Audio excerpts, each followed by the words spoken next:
Imagine cleaning floors for a living.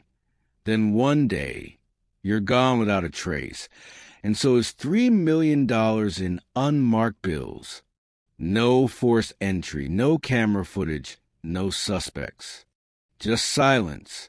This is the story of the perfect inside job, and the woman who almost got away with it.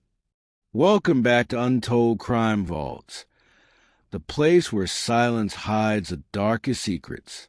If you're drawn to the unbelievable, the unsolved, and the unknown, you're in the right place. Make sure to hit that subscribe button and turn on the notification bell so you never miss a case that could change the way you see ordinary people. Now, let's dive into a story of quiet betrayal and the perfect vanishing act. At 4:32 a.m., the city of Hartford, Connecticut stirred quietly as industrial trucks rolled into the dawn. Inside the tall concrete frame of Riverway National Bank, Isabel Dean swept the marble floors with the same quiet routine she'd followed for 6 years.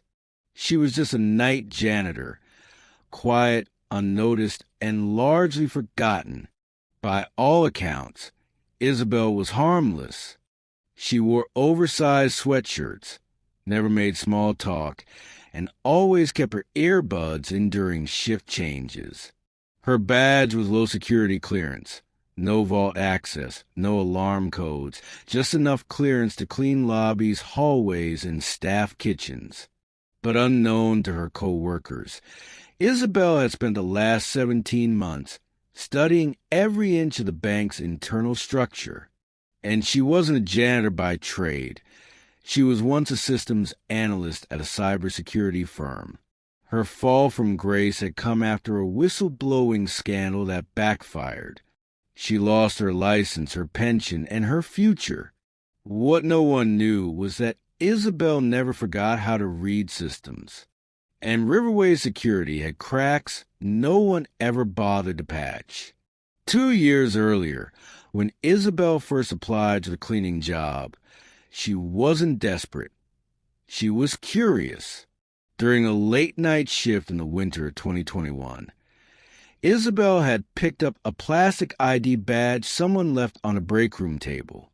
Her curiosity piqued when she saw the words "Full Vault Access," Tier 4, printed below a name she didn't recognize. The next day, she saw that same ID again, dangling from a lanyard in the personal locker of Brandon Kessler, the assistant operations manager. Brandon had a nasty habit of leaving it behind when he stepped outside to smoke. It didn't take Isabel long to realize just how many employees were careless. Security doors that should lock automatically stayed open for minutes. Maintenance access tunnels were never monitored. And worst of all, the vault itself was unlocked every Friday morning between 9:10 and 9:18 a.m., when armored trucks arrived to load cash shipments. Isabel's first instinct wasn't to steal. It was to watch. And so she did. Every Friday, every vault cycle, every employee's route. She logged it all in a red leather notebook she kept hidden inside an old mop bucket at home. The layout of Riverway Bank was simple on paper: 3 floors, 2 vaults, and 4 exit points. But in practice, it was a maze of blind spots. 2 overnight guards alternated their breaks, one at 4:50 a.m., the other at 5:40 a.m. Both scheduled smoke breaks lasted exactly 7 minutes. Between those gaps in the unmonitored staff elevators, Isabel saw an opening. The key moment came on the first Friday of October 2022. Isabel passed the executive wing just after 9 a.m. and overheard something critical. We're disabling motion sensors in Vault B until the upgrade is complete. Again. She paused, listening from around the corner.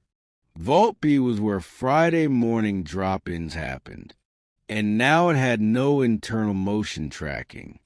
That meant that for at least 8 minutes every Friday morning, the vault was wide open, physically and digitally. From that day forward, Isabel no longer cleaned on Fridays. She used sick days, shift swaps, or claimed allergic reactions to new chemicals. She needed those mornings free to observe.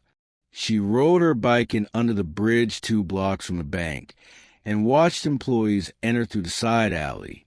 At exactly 9:08 a.m., she saw the armor van arrive. Just as always, at 9:10, 2 cash officers wheeled in carts with unmarked bills. At 9:13, the vault doors swung open. The hallway to the left was unguarded. No cameras, no alarms. At 9:17, the doors closed. It happened like clockwork. On January 13th, 2023, Isabel followed Brandon Kessler into the elevator after his shift ended. She smiled for the first time in months and casually mentioned she used to work in cybersecurity. Brandon, lonely and flattered, offered to buy her coffee. That coffee turned into multiple hangouts. Isabel asked innocent questions. Do those vault doors automatically relock? What happens if someone forgets their ID inside? Ever had the system glitch? Brandon loved to brag. He didn't realize he was handing her the last piece of the puzzle. Isabel didn't need to hack anything. She just needed access, and Brandon gave it to her. He left his ID on the kitchen table one night in February during a drunken stupor. Isabel scanned it using a modified RFID reader she had built from old text stored in her closet. Then she made a copy. Later, she used a dummy badge to test the access points, never entering, just scanning to see what turned green. The result? Vault B unlocked for her. She was stunned. There was no multi-factor verification, no camera ping, no alarms. The entry was time-stamped in the system, but only if someone ran a manual review, and no one ever did unless cash went missing. In April 2023, Riverway Bank security camera contract expired. The switch to a new vendor meant footage from March backward would be erased permanently. Isabel had 3 weeks to plan the perfect withdrawal, but she wasn't greedy. She didn't want all the money. She just wanted 3 bags, $3 million in untraceable bills. On May 11th, Isabel made a final test run. She walked past the elevator camera at 9:11 a.m., wearing a wig and oversized sunglasses. Her disguise looked ridiculous, but no one questioned her. She scanned the fake ID. The green light blinked. She didn't go in. She just smiled and walked away. That night, she burned the test badge. The real one was already hidden inside her cleaning supply cart. It was just past 4 a.m. when Isabel unlocked the staff entrance with her real ID, wheeling in her cart like she did every Thursday night. The guards barely glanced her way. By now, she was practically invisible to them. She greeted no one, said nothing, and slipped into her routine, sweeping, mopping, collecting trash from the second-floor offices. But inside her cleaning cart, under a false bottom, sat a black duffel bag, nitrile gloves, a pair of soft-soled sneakers, and a working copy of Brandon Kessler's full-access badge. By 5:37 a.m., the first guard stepped out for his scheduled smoke break. Isabel moved toward the elevator. At 5:42, the second guard followed. Just as expected, Isabel slipped out of her janitor's jumpsuit and into plain black clothing, hoodie, cargo pants, gloves. She pulled the cleaning cart to the staff elevator, swiped the duplicate badge, and pressed B2 the lower vault level. No camera, no sound, just a gentle ding as the elevator doors closed behind her. By 5:44 a.m., Isabel stepped into the lower corridor of Riverway Bank. Vault B was 30 feet down, past a locked security gate, which she unlocked easily. The hallway was empty. Friday cash deliveries hadn't begun. The bank was still asleep. She reached the vault entrance, swiped the card. The panel flashed green, a quiet mechanical click. The steel door groaned slightly as she pulled it open. No cameras, no motion sensors. Inside were 10 seal bins, each containing stacks of bundled $100 bills. Each bin was coded and dated. She didn't hesitate. She opened 3 bins, selected the cleanest, most recently delivered bundles, and began stacking them in the black duffel bag she had brought. Her breathing was slow, focused, every movement practiced, every second calculated. With $3 million in hand, Isabel exited the vault, leaving everything else untouched. She shut the vault door, but didn't lock it. The delay would buy her time. She retraced her steps down the hallway, up the elevator, and back into her janitor's uniform. By the time the second guard returned from his smoke break at 5:54 a.m., Isabel was already in the basement trash zone, transferring a large black garbage bag into a rolling bin marked hazmat waste. Inside it, the sealed duffel bag. She pushed it into the alley dumpster enclosure without incident. By 6:07 a.m., Isabel exited the building in full janitor gear, waved goodbye to the day manager arriving early, and casually walked around the corner. There, hidden behind the old loading dock, sat a rental car under a tarp. She'd signed for it under a fake name 2 days earlier. She retrieved the duffel from the dumpster enclosure, tossed it in the trunk, and drove off slowly, carefully, without looking back. By 7:45 a.m., Isabel had already passed state lines. She took back roads through New York into Pennsylvania, switching cars at a pre-rented self-storage unit where she had stashed new license plates, a prepaid phone, and cash clothes. By 9 a.m., she was registered at a small inn under the name Gina Wolfe. The ID was fake but convincing. She didn't celebrate.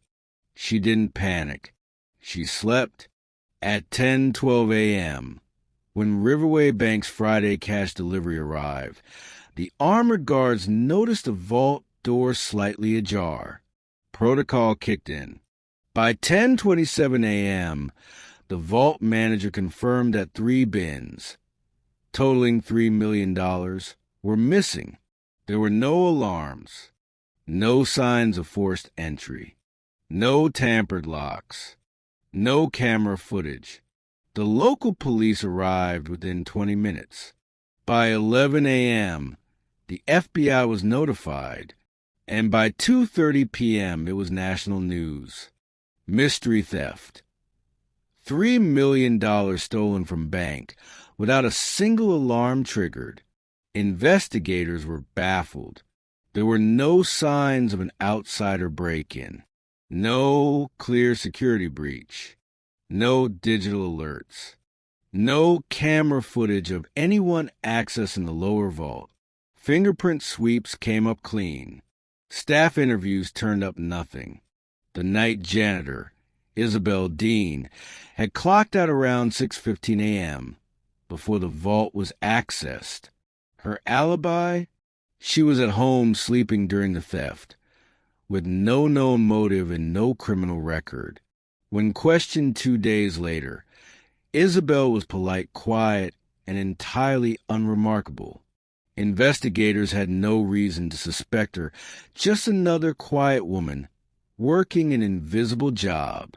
By the end of May, The FBI labeled it an internal access breach by an unknown individual. But without a suspect or footage, the case stalled. Isabel didn't stay in Pennsylvania.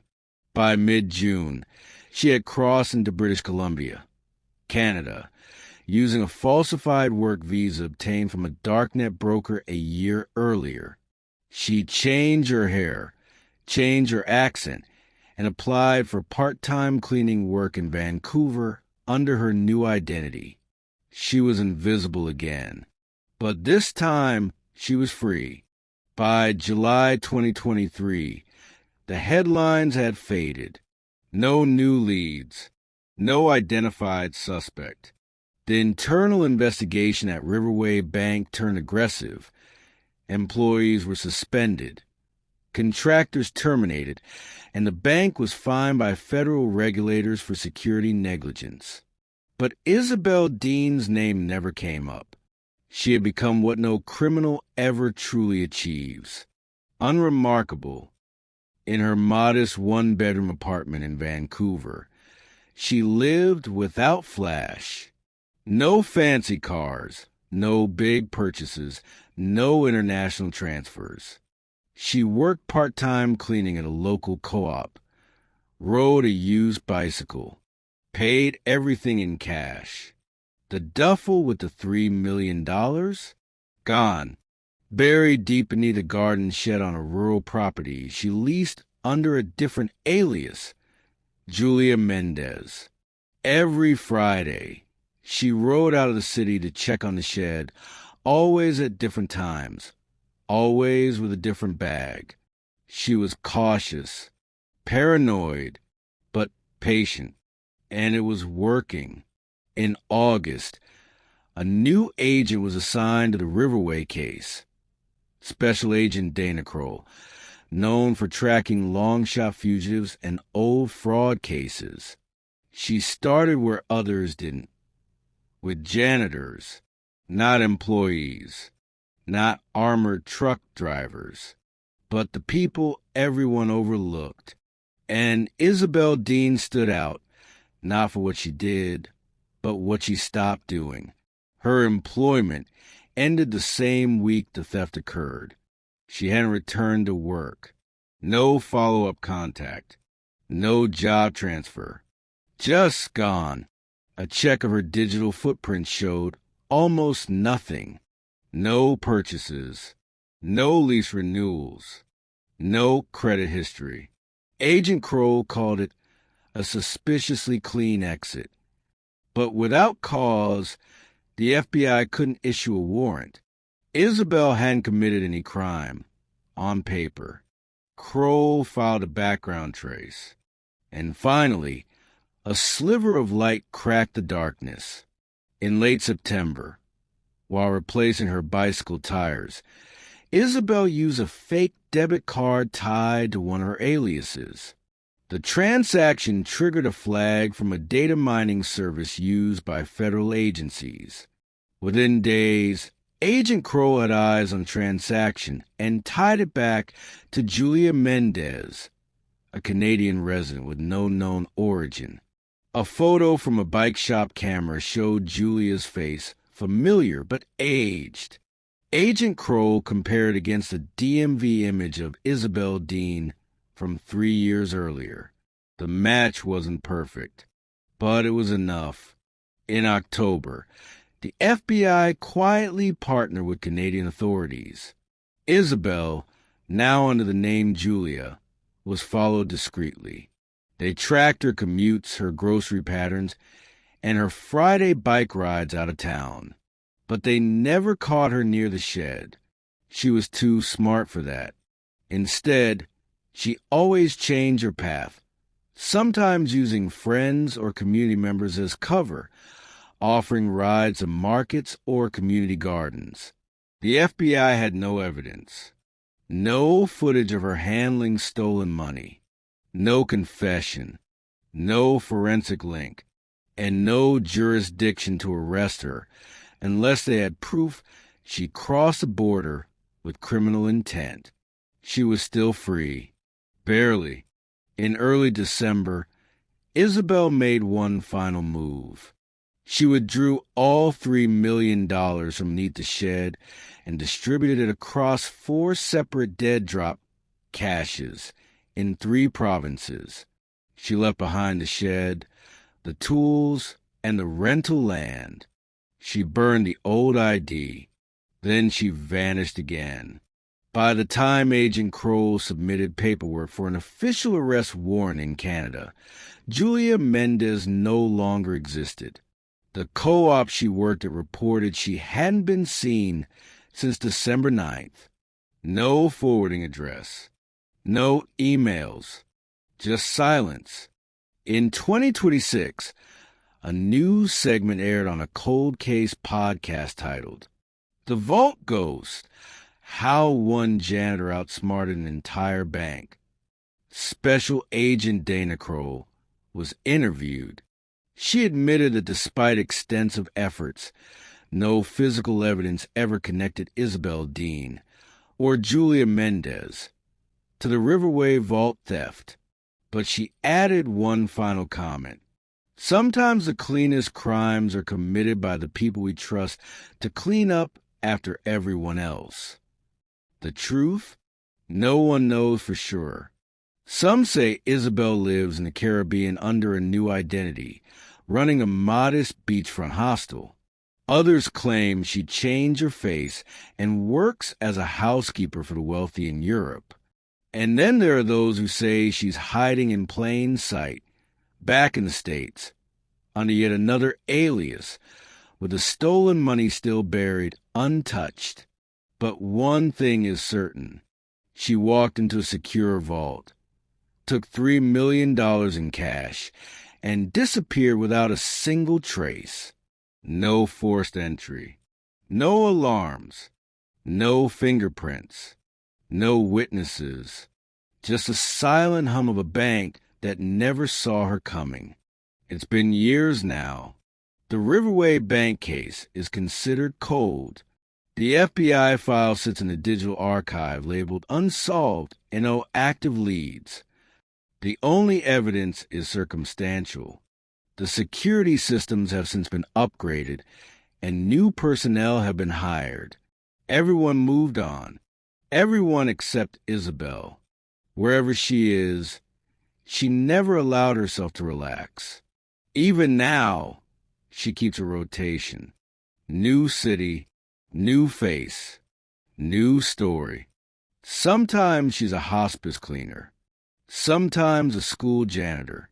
Once, briefly, she pretended to be a night shift caregiver in a retirement home. Each new role gives her the same thing. Invisibility. That's her real weapon. It always has been. On quiet mornings, Isabel still remembers the smell of bleach and the hum of the fluorescent lights in Vault Hall B. She remembers the weight of the duffel bag in her hands, how compact and final it felt. She remembers not feeling joy, not even adrenaline, just stillness. In those moments, she wasn't stealing. She was reclaiming something. Her life, her dignity, her ability to choose. That's how she sees it. But Isabel has her ghosts. She no longer sees her sister, who she once spoke to every week. She doesn't call her mother, who still believes she's living in Vermont, working for a school. She's not lonely, but she's alone, always alone. She never built a life with anyone, never bought a house, never made friends who could know her real name. Every smile she gives is rehearsed. Every eye contact is calculated. And every night before bed, she checks the locks 3 times. Because trust doesn't exist anymore. One night, in early 2025, Isabel returned to the old garden plot where she first buried the money. The shed had been torn down. A new family had moved in. Kids played where her duffel once slept beneath the dirt. She watched from the edge of the property, hidden behind thick pine trees. She didn't cry. But for the first time in a long time, she felt something break. It wasn't about the money. It was about what she had to become to keep it. The FBI's internal notes, sealed and unseen by the public, contain one line from Agent Crow's final memo. Subject demonstrated unusually advanced knowledge of vault access, behavioral masking, and tactical movement. Her profile suggests prior intelligence or psychological operations training. But there is no evidence Isabel ever worked for any agency. No proof she was trained. No record of special skills. She was a janitor. She swept floors, took out trash, and waited. And when the time came, she acted with flawless precision. Years later, on a private cybersecurity forum, a new anonymous account appeared under the handle Graymop_7. It posted a short thread titled, "Invisibility is the best encryption." It described in abstract language how physical access is often overlooked in the digital age, that true security lies not in firewalls or biometric scans, but in people who are ignored. The account vanished after 3 posts. But those who read it claimed the tone was different, measured, methodical, reflective. Some think it was Isabel. Others think it was someone copying her style. Either way, the message was clear. If no one sees you, no one can stop you. There are rumors. A woman spotted in Portugal, living above a bookstore, who pays in crisp American $100 bills. A traveler in Chile, fluent in Spanish, who knew too much about New England roads. A short-haired woman working as a tour guide in Nova Scotia, who never gives her last name. None of these have ever been confirmed. But one thing is undeniable. $3 million is still missing. And so is Isabel Dean. No arrests, no trail, no closure, just the echo of a question. How did she disappear without a single soul noticing?